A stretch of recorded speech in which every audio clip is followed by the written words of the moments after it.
feet. Of the more prodigious sights I've had in my life. It seems to me that of all the people I've seen hitting heavy bags, including Sonny Liston, no one ever...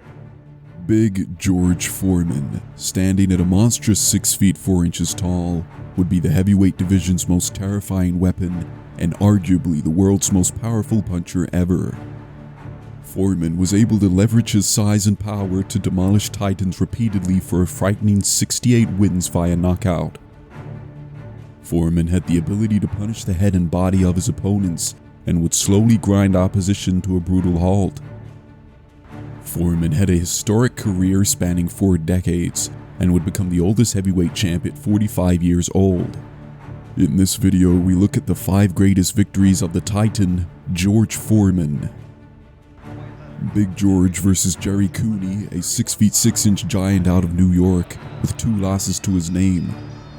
The 2 fighters faced off in a highly anticipated bout in 1982. At the time, Foreman was the reigning heavyweight champion and was considered the favorite to win the fight. Cooney, however, was a skilled and powerful puncher, and many believed he had a chance to cause an upset. It's very natural to him, but it's movement that's designed by his trainer, Gil Clancy. At the end of the first round, Cooney in fact stunned Foreman, and it was a rare time when the legendary Big George looked rattled and about. The final 10 seconds of the first round. There was a big right to the ribs by George. However, Foreman demolished Cooney in the second round of the fight, dropping him twice in quick succession to end the bout in brutal fashion. By Foreman. Oh, and look at the left. Jerry Cooney's in big trouble. He's ready to go. And there he goes. 2, 3, 4. And he is badly hurt. Now let's see if he's learned anything about how to survive, because he's got 1 minute and 8 seconds left. Oh, and that's it. And I don't think this fight's over. This fight's over. George Foreman blows away Jerry Cooney in the second round. And he came over here to ringside and winked. By 1973, Foreman had established himself as one of the division's most lethal punchers, possibly since the great Joe Louis. Ken Norton was a fellow giant heavyweight who was one of the biggest hitters and most versatile attacking threats in the division. It's a funny thing after Here we go, round 1. The heavyweight championship of the world is at stake. In the first round, Foreman put Norton under huge pressure and landed some devastating body punches.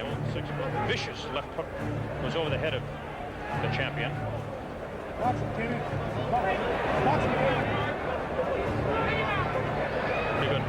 Straight left hand base by Foreman, take right hand to the kidney. That's a punch you got to watch out. There's a good left hand, the best right that we've seen. Foreman pushes in. Both fighters, the best punch is their left hook. Norton is the right. Norton with his back up against the ropes. Foreman stepped up the action in the second round, sending Norton onto the ropes with a barrage of powerful punches. Good right hand on the left-hand side of the face of Norton. Norton is a bit stunned as Foreman is teeing off and has really been staggered as he went up against the rope.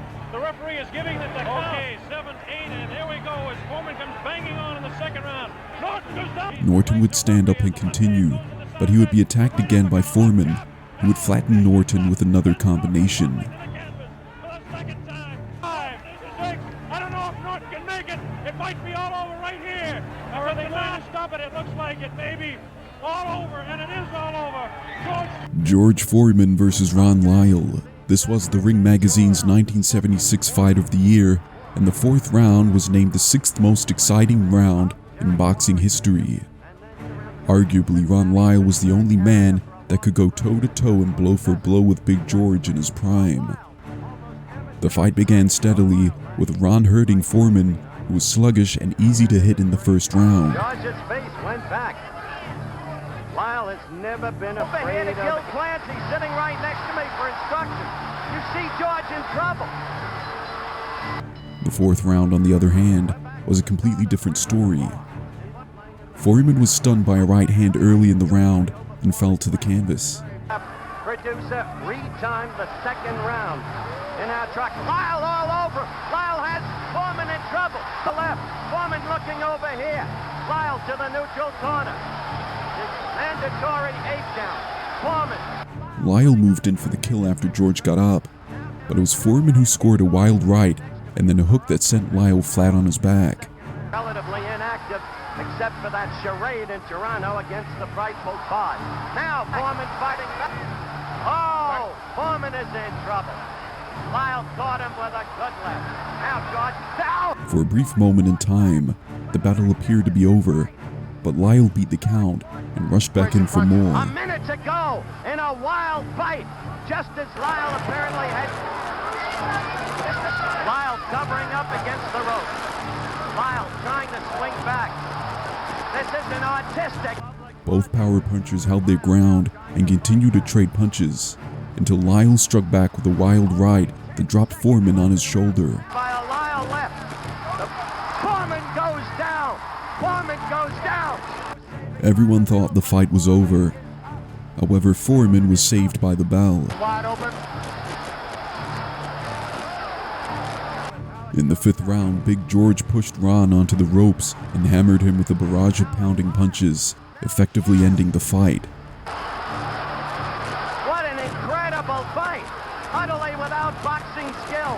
Just punching away and turning, leaving himself open. Both men are really working here. Foreman uses Lyle a little too long. They're both fighting. Lyle's got to come back with him down. Because this was Foreman's first fight since losing the historic Rumble in the Jungle to Muhammad Ali, he needed to make a statement, and he did just that. George Foreman would take on Joe Frazier in a bout billed as the Sunshine Showdown in Kingston, Jamaica. This was a phenomenal display of skill, drive, and punching power that will be remembered for generations. George Foreman stunned the boxing world on this night. Joe Frazier, on the other hand, was always going to struggle to overcome Foreman's significant size and reach advantages. Foreman comes out punching with the right. Frazier in his usual style. Smoking is the way he puts it. Foreman knocked down Frazier 3 times in the first round with almost anything he landed. D. Ali's trainer right next to me is saying it. You may hear him. Down goes Frazier. Down goes Frazier. The heavyweight champion is taking the man. Foreman does not panic. Foreman is going about his job.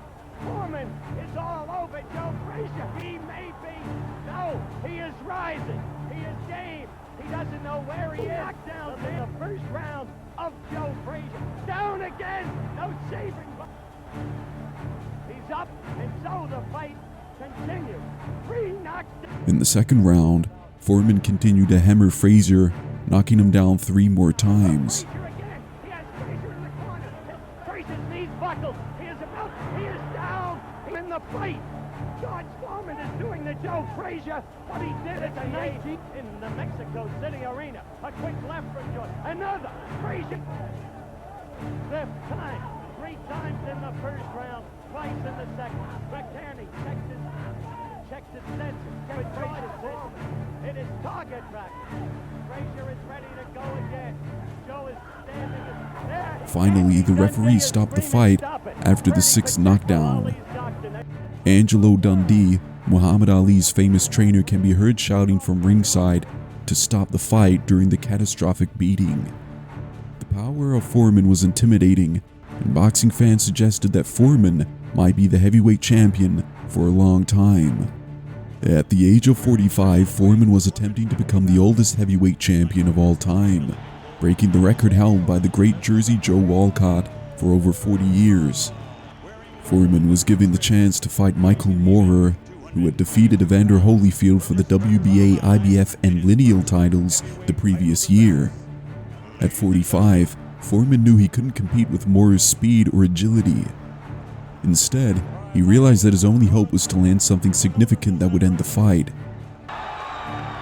Foreman managed to get himself in a great shape, as you can clocks and regain the heavyweight title. Moorer found Foreman to be an easy target to hit over the course of 9 rounds, racking up the points. Everybody's. That's a fantastic.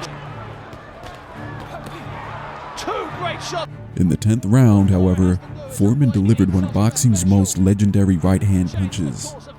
Norton needs to go back to working. That's it! It's a short right hand! There is no way he's getting up from that! That is the face of shock! It exploded on Moore's chin, knocking him down to the canvas and rendering him unable to break the count, giving Foreman a legendary victory and demonstrating that a great fighter's power is the last thing to leave him in his career. Michael Moore's trainer, Teddy Atlas, told ESPN that the punch ripped the mouthguard in half in his mouth. George Foreman completed an incredible comeback at the age of 45, reclaiming the heavyweight title and becoming the oldest man in history to do so. If you enjoyed this video, feel free to like and subscribe for more boxing content.